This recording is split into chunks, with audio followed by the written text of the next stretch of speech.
आखिर उस पपीते के मुंह वाले ने मुझे धोखा दे ही दिया ना। क्या उसके शैतानी दिमाग में जरा भी नहीं आया होगा कि मेरे दिल पे क्या गुजरेगी। पर मैं इतना क्यों सोच रही हूँ, मुझ में कमी ही क्या है आखिर। चुल्लू भर पानी में डूबना चाहिए, मुझे नहीं उसे यार। मुझे छोड़ा है ना उसने, पछताएगा एक दिन और मुझे देख देख के काला कोला हो जाएगा इंशाल्लाह। मेरी कदर नहीं की उसने, मैंने उसको उसके कद से ज्यादा जो इज्जत और प्यार दे दिया था। ऐसा तो होना था मेरे साथ, ठीक हुआ है मेरे साथ भी। किसी बंदे के बच्चे की बात जो नहीं मानी थी मैंने। उसको क्या लगता है कि मैं मर जाऊंगी उसके बगैर। दरवाजे के मुंह वाला अल्लाह करे टकला हो जाए। बस क्या हो गया।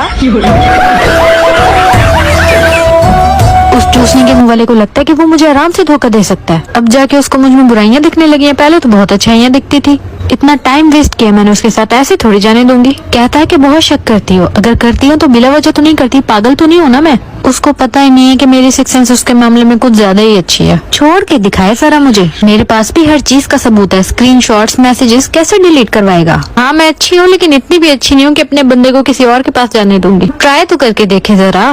मुझसे कस्में वादे जो किए हैं उसको भूलने थोड़ी दूंगी। आखिर कौन से प्लेनेट तक भाग सकता है ये एलियन वाला।